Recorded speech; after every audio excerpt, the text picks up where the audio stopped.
Teman-teman, hari ini kita akan membahas tentang memahami pencerahan spiritual. Nah,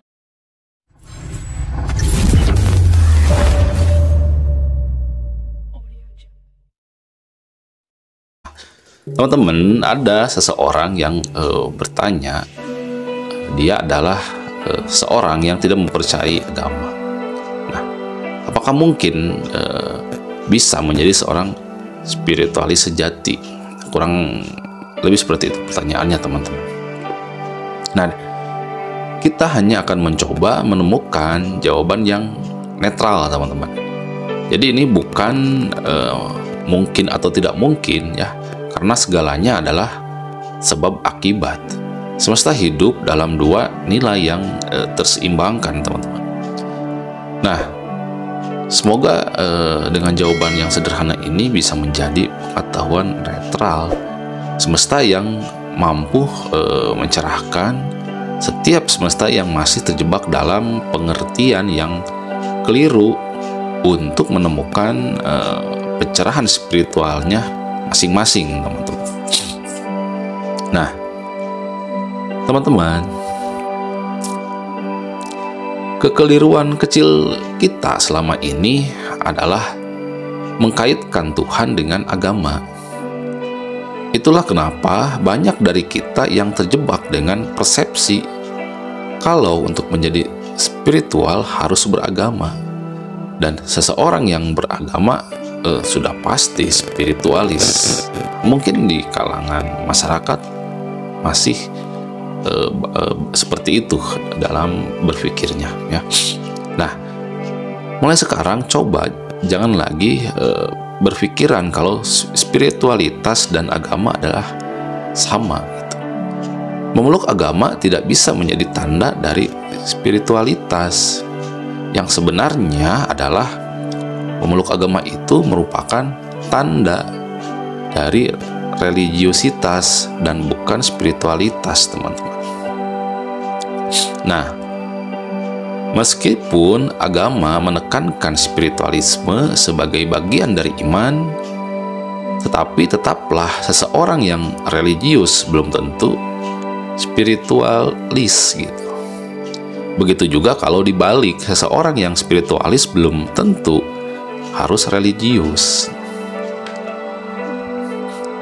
Spiritual adalah bergerak sebagai rahmatnya bagi semesta alam. Spiritual tidak menghamba nama agama, teman-teman, melainkan menghamba langsung kepada Zat Maha gitu. Nah, coba perhatikan semesta kita. Bukankah semesta kita ini tidak beragama, teman-teman? Nah, tetapi dalam ketidakjelasan agamanya, kalau kita memperhatikan, semesta kita bergerak sesuai dengan aturan-aturan yang dibentuk oleh pembentuknya.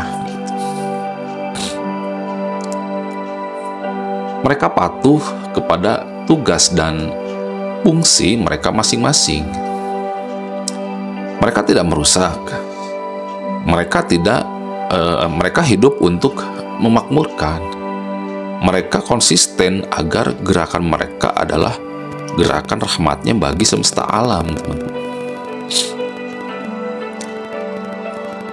Jangan jauh-jauh lah kita mencari contoh kecil misalkan. Coba perhatikan detak jantung kita saat ini, teman-teman. Pastinya berdetak kan? Nah, faktanya jantung umat manusia memiliki sistem operasi yang sama, teman-teman. Meskipun mereka berbeda agama atau tidak beragama sekalipun, atau perhatikanlah matahari yang terbit dan terbenam itu, apakah dia memilih satu area untuk disinari hanya berdasarkan agama? Nah, dari dua contoh ini saja, kalau kita netral, teman-teman, maka kita bisa paham kalau keniscayaan semesta tidak memandang apa itu agama kita atau apa itu keyakinan kita. Tidak juga memandang siapa nama Tuhan yang kita sebut dan yakini. Bahkan keniscayaan semesta seakan tidak peduli apakah kita ini semesta yang spiritual atau tidak spiritual. Nah, teman-teman, begitulah adanya gitu. Keniscayaan semesta itu adalah kenetralan absolut yang akan terlihat oleh akal yang mau melihat, yang akan terdengar oleh akal yang mau mendengar.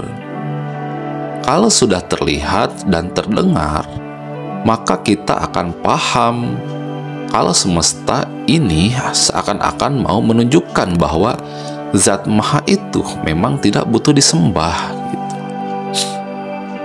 Nah, jadi teman-teman, yang paling baik yang manakah? Pertanyaannya, beragamakah atau spiritualiskah? Tentunya kita berpikir dan bertanya-tanya seperti itu.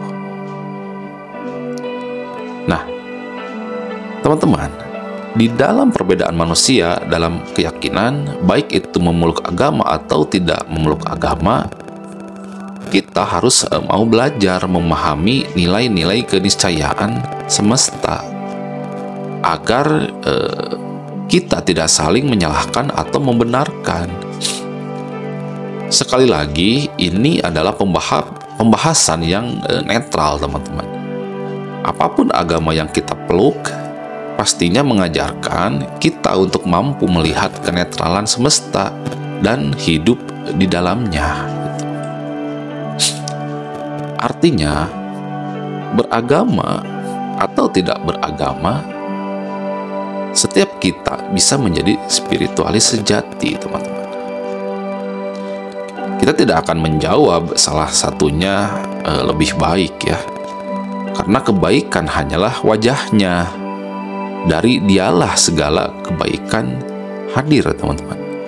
Jadi kita tidak akan menilai apa itu baik sebagai sebuah penghormatan kepada Zat Maha Baik, pembuat nilai-nilai kebaikan itu sendiri, teman-teman. Nah, sebelumnya perlu dipahami kalau spiritualis sejati itu bukanlah sebuah pengakuan yang bisa dipublikasi, teman-teman. Bukan nama agama yang bisa ditulis, bukan baju yang bisa memberi gelar gitu. Spiritual adalah jalinan khusus di mana seseorang telah berhasil menemui dirinya di dalam dirinya.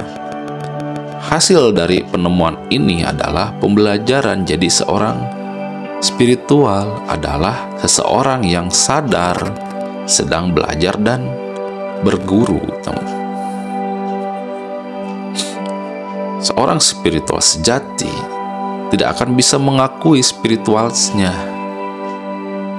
Itu terjadi karena memang mereka sendiri masih menjadi seorang pelajar.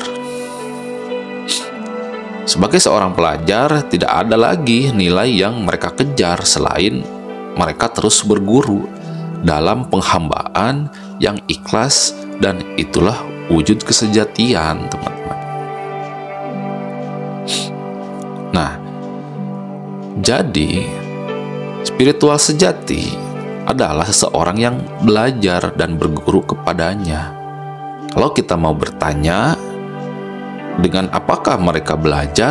Ya, jawabannya adalah dengan segala apa yang diperlihatkan, diberasakan, didengarkan, dan diberpikirkan olehnya, termasuk dirinya sendiri, teman-teman. Nah, diri kita adalah jembatan spiritual yang panjang. Setiap makhluk adalah spiritual. Kita ini adalah ikatan yang selalu terikat dengannya, gitu. Bahkan untuk seorang ateis pun gitu. Nah, spiritual adalah keberadaan yang nyata yang harus dikenalinya. Pengenalannya adalah melalui mengenal diri terlebih dahulu, teman-teman.